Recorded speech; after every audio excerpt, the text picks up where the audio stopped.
ठेकेदाराला आणि ती या उद्देशासाठी दिले तिथे मच्छी मार्केट करावं.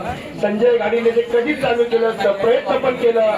संगीत आसनाळे मार्केटच्या या होत्या अधिकारी, त्यांना बोलवलं, सर्वे केला, माहिती घेतली आणि मग लोकांची चर्चा केल्यानंतर काही त्या ठिकाणी जर आपण मच्छी मार्केट चालू केलं असतं तर संपूर्ण त्या परिसराचा सगळं घाणेरडा गाळ तिकडे भाग झाला असता. सोसायटीवाले इकडे ओरडायला लागले असते म्हणून आपण आज त्या ठिकाणची ती मंडळी दुसऱ्याला दिलेली आहे. त्याचं देखील माहिती घेऊन आपण वेगळ्या उद्देशासाठी जर ते मंडळी उपयोगात येत असेल, महिलांचे त्या ठिकाणी सबलीकरण करण्यासाठी, प्रशिक्षणकरण करण्यासाठी, तर ती जागा देखील महानगरपालिकेची आपण ताब्यामध्ये घेऊन हे प्रशिक्षण केंद्र सुरू करण्याचा प्रयत्न करू. आणि म्हणून ताईंनी जरा शिकून घ्यावा. पाटेकर मॅडमनी किती मंडळी कशासाठी होती, तुमच्या राज्यातच होत्या, तिथे काय कायदा आहे आणि काय कानून आहे. ताई म्हणाला त्यांच्या इकडे पण तशीच महानगरपालिकेची मंडळी, तिथे काय नाही. मीनाताई ठाकरे मंडळी नाव फक्त दिलेलं आहे. आम्ही अभ्यासिका चालू करणार, हे करणार, ते करणार. अरे संजय गाडीने अभ्यासिका चालू पण केली. तिथे ज्या विभागाचं तुम्ही प्रतिनिधित्व केलं त्या ठिकाणी ती इमारत होती. खाली आमचे ज्येष्ठ नागरिक होते पण वरती काय चाललंय ते बघत नव्हते. त्या वरच्या मोकळ्या त्याच्यामध्ये जागेत कधीतरी जाऊन बघा किंवा व्हिडिओ मध्ये तुम्हाला बघतात ते खरा व्हिडिओ आहे, खोटा व्हिडिओ नाही, आपल्या कार्यकर्त्यांचा व्हिडिओ नाही. ताई आपलीच कॉपी कॅट करायला त्यांच्यात काही पदाधिकाऱ्यांचे व्हिडिओ दिले. जिच्या घरामध्ये त्या लाडताईच्या कधी हा माणूस गेला नाही.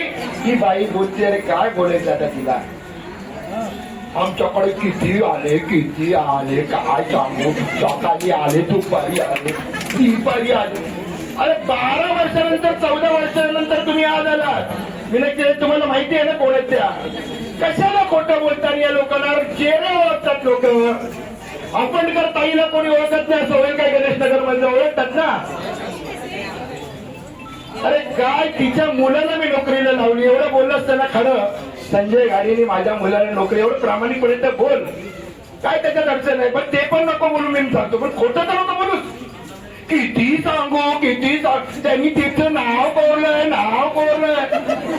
अरे असल्या नाव कोरण्या बिवण्याने संजय गाडीने कोविड मध्ये जे काम केलं ना, त्याच गणेशनगरच्या शाखेमधून, त्याच मैदानातून या सर्व करोना योद्ध्यांना घेऊन जीवाची पर्वा न करता हे काम मी या प्रत्येक माणसाच्या हृदयावरती कोरलेलं आहे. हे असं बोलून होत नाही.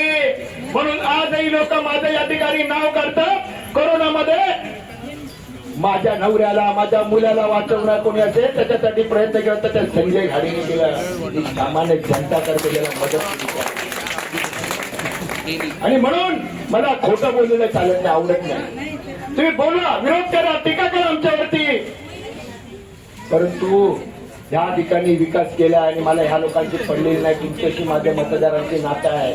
मी काम केलं असेल तर मला